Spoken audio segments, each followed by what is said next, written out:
Hello and welcome back to the channel. Guys, we've got a super exciting video today. We're finally putting some shrimp in our Ocean 6 tank, like the title says.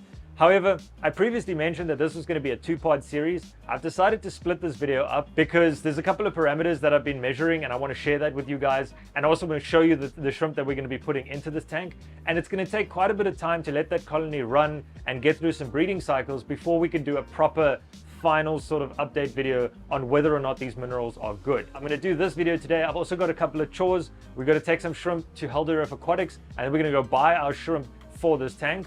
I know a lot of you guys did comment and mention that you wanted to see blue bolts in this tank. Unfortunately, I don't have enough in my colony that I feel is fair to warrant a good experiment. So we're going to go buy 40 mixed pintos from Nate. And the reason I'm doing this is simply to run a fair experiment. I don't want to put 5 or 10 shrimp in the tank and have that act as a variable as to whether or not the colony is successful. So today we are catching some Bloody Marys and some Blue Dreams. And I want to say a big shout out to Peter for sending me some SMN shrimp food. They go absolutely crazy for this stuff, and that's what I'm using to lure them to the front so we can catch them easily. Guys, so first things first, meet Alicia. She is the owner of Helder Aquatics. Hello, welcome to my fish room and little shop. I must say, like, it really is looking amazing. So the one thing that's new is this setup behind us that I'm really excited about. So we'll be using the big tanks now for growing our colonies because we do focus on growing and aquaculturing instead of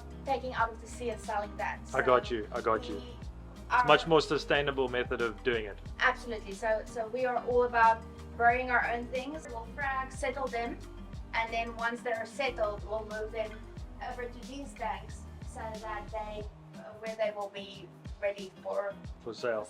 Cool. And then ignore this part because we are actually getting that done. Yeah. But down here we have some awesome snowflake clowns and some saddlebacks. And I just love them. Cool, guys. So now you also know what it looks like at Helder Aquatics. If you want to see any of their products in more detail, hit up that link. The link is in the description below. Alrighty, guys, we're back in the shrimp room and it is finally time to get our shrimp in our tank. I'm very excited to start this experiment. So I'm going to set up the drip acclimator and we can talk through a couple of things that I've noticed, things that I like, things that I don't like. This is what the tank looks like now. It's been about a month since we've set it up and I'm really happy with the results so far. As you can see, there's a ton of biofilm and fine algae, and the shrimp are absolutely going to love it. However, the plants have taken a bit of a knock. I don't know if there's anything to blame other than myself because I did add the plants directly to RO water and I only added the minerals afterwards.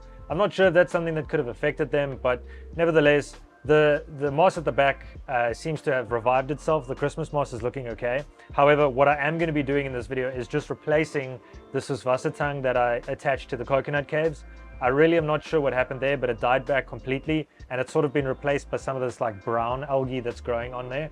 I don't think it's particularly a bad thing. However, just for my own OCD and for it looking better, I'm going to replace them. Big shout out to Nate who gave me the shrimp. He actually added in some creeping moss as well. So we're just going to use that and replace this Wassertang that's died away. Other than that, as you can see, the green walls are looking amazing. There's a ton of biolife in here. I see tons of copepods and other little microorganisms, and that tells me that the tank is ready. So as usual, I have also tested the water. We've got ammonia, nitrate and nitrite, all undetectable, so I'm very happy with that. I've also tested the GH and it's currently sitting at 5.5. So this is just to give you guys a quick look at the shrimp that we're adding today. Got a whole bunch of different mixed pintos in here. We've got reds and blacks and galaxies and all sorts. I know you guys wanted the blue bolts and I would have loved to put them in here as well, but the whole reason that I'm doing this is for an experiment to test the minerals. And I think having too few shrimp would have created a variable that would be unfair towards any of the products that we're using.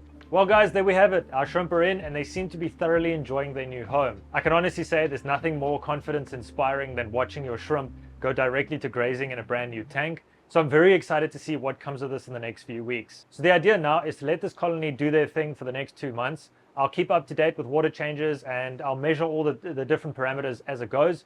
And I'll be specifically keeping track of the different types of molts that I'm experiencing and whether or not the babies are surviving, if they're breeding at all.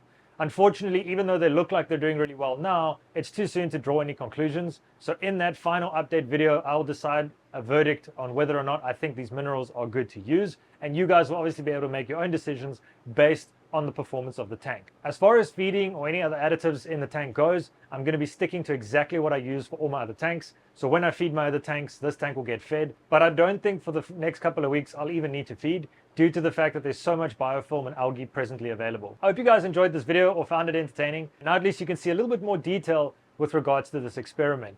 If you enjoyed this video, consider giving it a like. It helps it reach other people. Make sure you hit that subscribe button. If you have, you're awesome. Continue being awesome, and I will see you guys in the next video.